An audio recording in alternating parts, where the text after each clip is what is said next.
हजरत उमर जब नारा लगाते ना तो कैसे किस तरह कांपते। सफीर आते रूम के मिलने के लिए तो कहते जाओ उमर नफल पढ़ रहे हैं, टाइम कोई नहीं। एक दिन अंदर मीटिंग हो रही थी, हजरत उमर मीटिंग में बैठे थे। आपके बेटे मिलने आए अब्दुल्ला इब्ने उमर।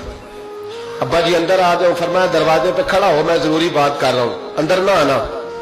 जनाब अब्दुल्ला इब्ने उमर कहते मैं दरवाजे पे खड़ा हो गया। थोड़ी देर गुजरी तो इमाम हुसैन भी आ गए। एक हदीस में, एक रवायत में इमाम हसन का लफ्ज भी है। इमाम हुसैन आए, आके अब्दुल्ला इब्ने उमर से कहने लगे उमर फारूक अंदर है? तो कहा वो अंदर तो है। तो कहा आप क्यों दरवाजे पे खड़े?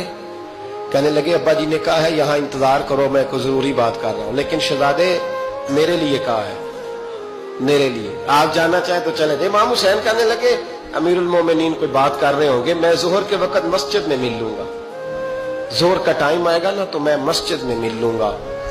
ये कह के चले गए। हजरत उमर बाहर आए तो हजरत अब्दुल्ला इब्ने उमर से कहा कि कोई आया तो नहीं? अर्ज की हुजूर हुसैन इब्ने अली आए। हुसैन इब्ने अली। तो कहा अंदर क्यों नहीं भेजा? कहा मैंने कहा था बेशक चले जाएं, लेकिन वो कह रहे थे कि मैं जोहर के वक्त मस्जिद में मिल लूंगा। तो सैयदना उमर फारूक फरमाने लगे अब्दुल्ला तुझे तेरी मार होए, हुसैन को क्यों वापस भेजा? फिर उमर दुनियादारों के सामने डटना, खड़ा होना उमर पे खत्म है। लेकिन जो अंदर की बात है ना, रूह की, जो अकीदत की बात है, जो वफा का रिश्ता है, उसको कौन समझे? ये जो रूह की मजबूरियां हैं, ये जो वफा की मजबूरियां हैं, इसे लोग क्या समझें? इन्हें क्या पता कि मुर्शद के बेटे के पैर चूमने में हुस्न क्या होता है? इन्हें क्या पता कि जब उस्ताद का बेटा घर में आता है तो दिल करता है मकान बेच के इसे दे दें, इसके बाप की नेकियां बड़ी हैं। जनाब उमर फारूक दौड़े गए, इमाम हुसैन के दरवाजे पे दस्तक दी।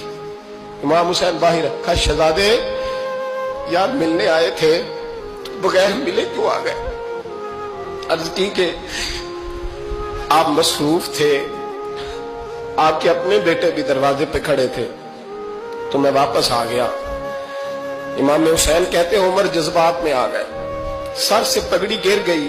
कहने लगे हुसैन मेरे बेटे का और हुसैन का क्या मुकाबला? क्या उसकी माँ का नाम फातिमा ज़हरा है? क्या उसकी नानी का नाम खतीजतुल कुबरा है? क्या उसके नाने का नाम मोहम्मद मुस्तफा है? और फिर सर से पगड़ी उतरी थी, अपने बाल जोर से पकड़ लिए। कहने लगे हुसैन मैं ना मक्के में ऊंट चराया करता था और डंडों से मार खाता था अपने बाप से। ये जो आज सारी दुनिया में उमर के नारे लगते हैं, ये तेरे नाने का सदका है। शहजादे मेरी वफा और मेरी वफा में जब तेरा दिल करे ना दौड़ के आ जाया कर। उमर तो लोग, एक दिन इमाम हुसैन ने आके ना जनाबे फारूक आजम से कहा, खुतबा दे रहे थे बच्चों की तभी शुरू में, पता नहीं क्या बात आई इमाम हुसैन के दिल में। कहने लगे उमर नीचे उतरो, ये मेरे नाना का मिंबर है।